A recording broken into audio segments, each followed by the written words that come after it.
Alright, I got this thing put back together, so we're going to go to the third and last video on this.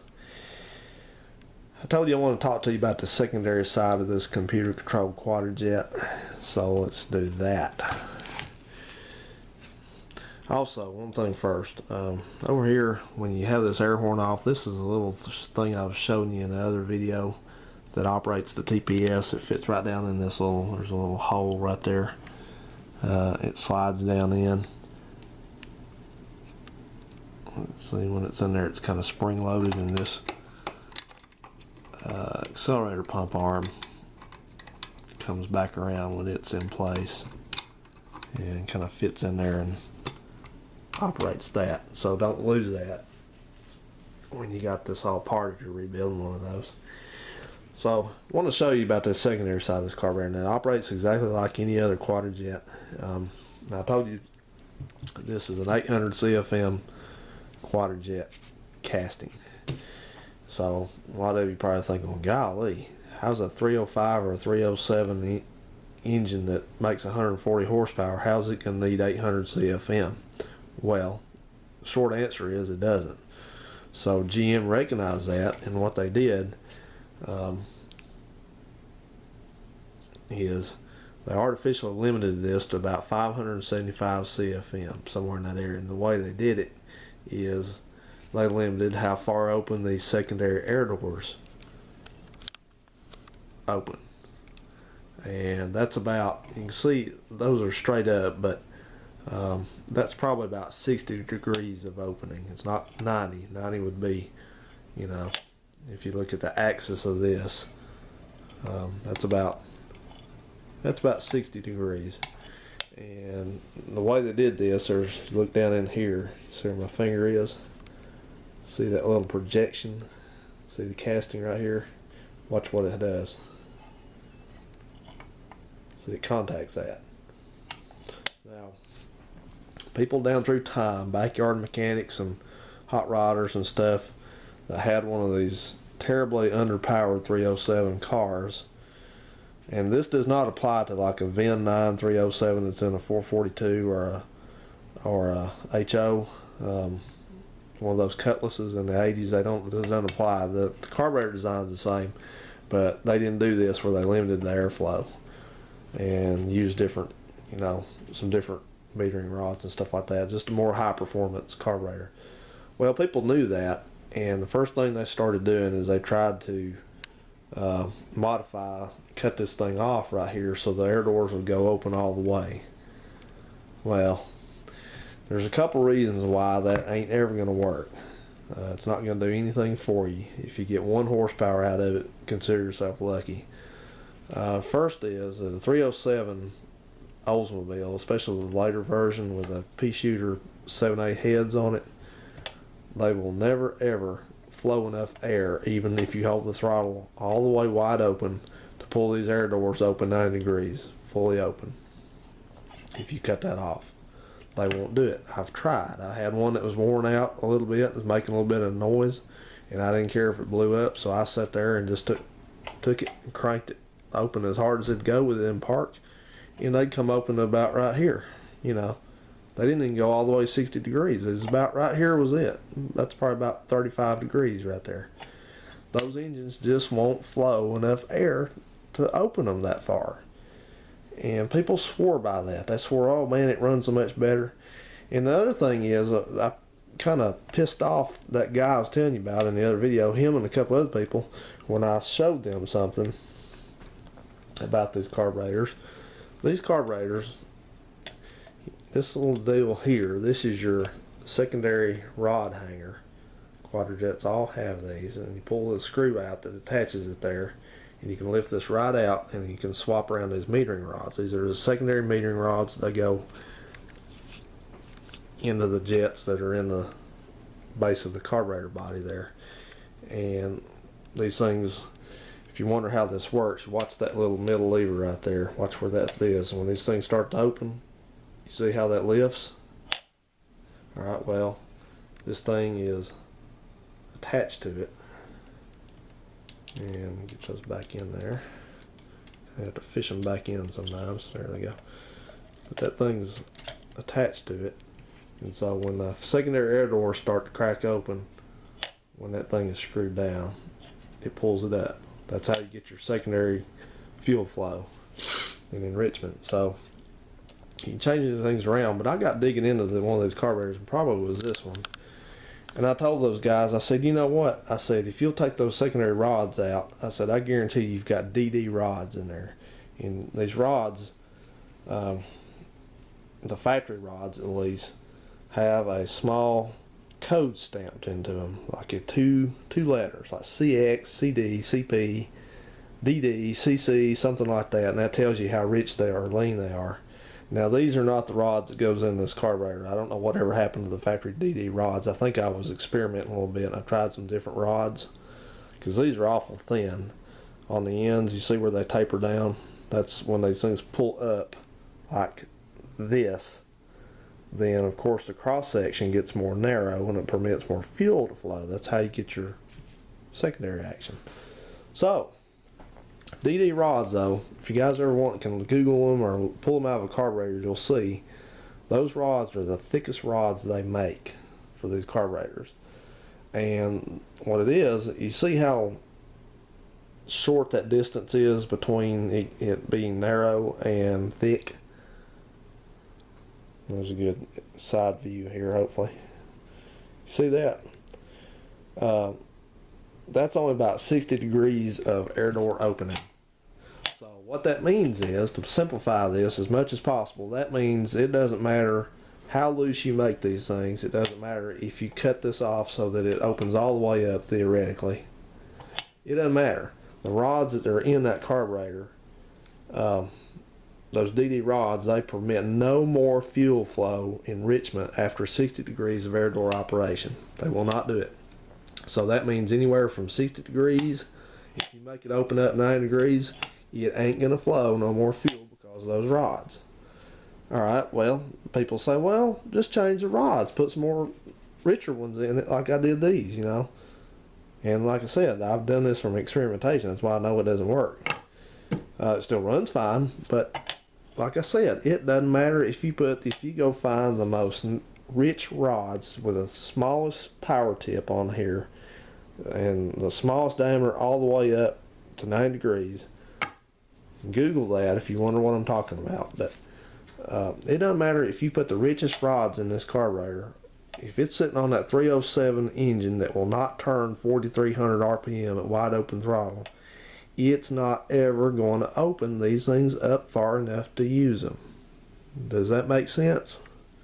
So basically, if you want this carburetor, just make it simple for you, if you want this carburetor to open the doors up 9 degrees, you have to take it off that 307 and put it on something like a high winding 350 or 403, and then it'll do it, possibly, if you stick your foot in it hard enough. But on this engine, on a 307, this carburetor, leave the secondary side alone. There's no point in doing anything with it. They knew what they were doing.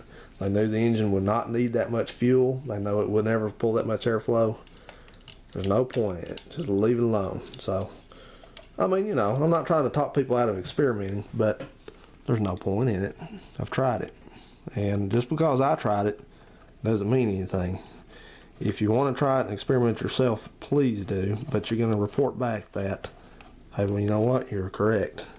It doesn't run any different no matter what rods I put in it. It doesn't run any different no matter how far I get the doors to be able to open up. It doesn't run any different no matter how loose I made them. So, you know, you see what I'm saying? I'm not trying to come across as critical, but I'm just trying to save you guys some hassle. If you want to Super 307 olds up, first of all, you got to use the early version that's got the better heads on it, and go from there, because the later ones, nah. So anyway, let me finish this up real quick by showing you guys the tool that's used to adjust these idle screws once you get to them. Let's see here. I've got the tool. This is the tool right here. You see this? This big long thing that looks like it's actually what it is. It's a kind of screwdriver, but it's flexible because these these engine bays are cramped. This thing has got a fuel line here, and it's got a thermostat housing in front of it, and all sorts of crap, hoses and crap, and it is not easy to get to these things at all. So the way this thing works is it's got some different tips that are stored in the handle of it. You take the end of it off. Let me do that for you. And I think I got the right tip in here, maybe.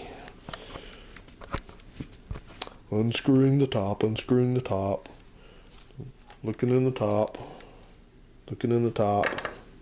You remember that movie, The Green Mile, where the old guy he made him mad because he was doing a test run on old Sparky, and he kept saying stupid stuff. Walking down the hall. Be kind of PO if I don't have the right one. It may not, but there it is. Okay. All right. So here's the deal with this. You get this little tip that goes on here that fits that. So this one fits it, and then you apply it to the end of your special Quadrajet adjusting tool, like that, and then you snake it down in here and get it on there. So make sure it's on. There it is.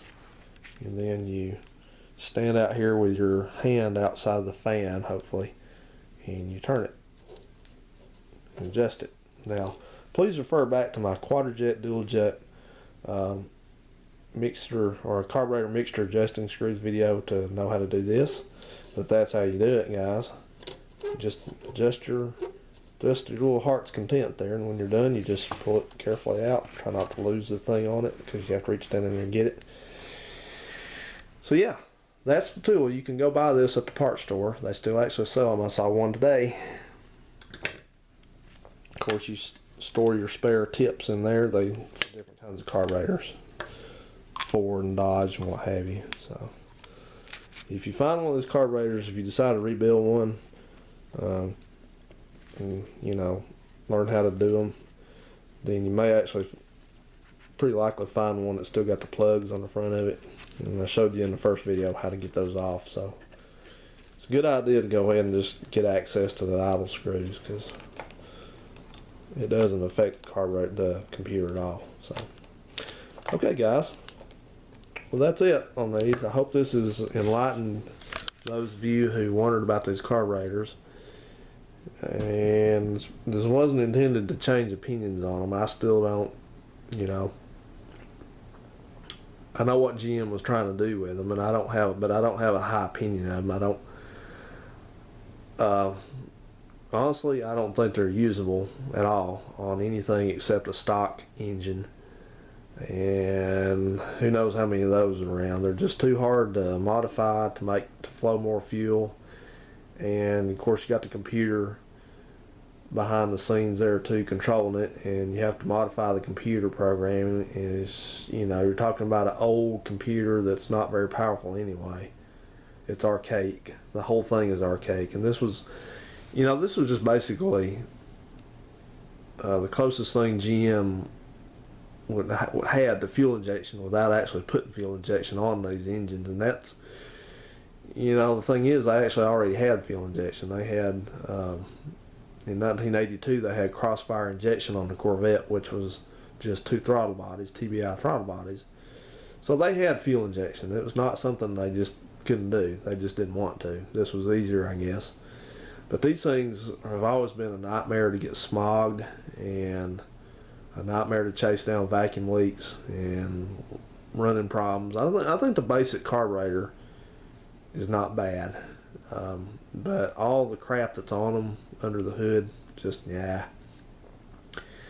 I wouldn't mess with one if you didn't have to. If you have a 307 that runs good and you like it, and you don't have to pass through a smog test, the best thing you can do for one is go get the carburetor and distributor off of an earlier engine that does not have computer controls, and switch them out and run a lot better.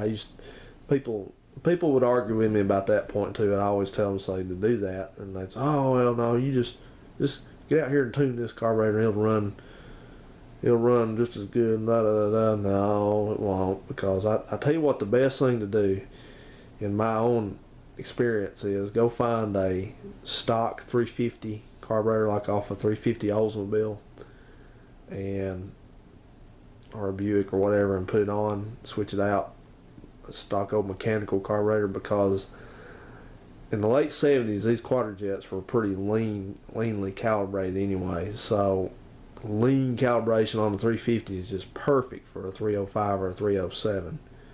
It's got plenty of fuel for it without going overboard, and they run good too. Let me tell you, they run. I mean, you know, 140 horse 307 in a Cutlass is never going to be a tire burner, but they just run well. They run predictably, and you know, there's some challenges that come with getting rid of the computer on one of those cars, and maybe I'll get into it one day, but I don't have one of those cars. I really can't just, it's hard for me to sit here and just tell you guys how to do stuff like that. I've done it, but really it needs to be hands-on where I can show you, so maybe one day. So anyway, guys, I always enjoy making these videos, and I'm glad that you all have enjoyed the videos about the Quadrajets and gotten so much out of them.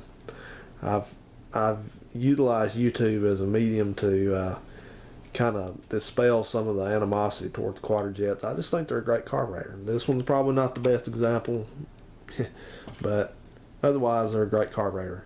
So I've tried to promote understanding of them to people who didn't know much about them.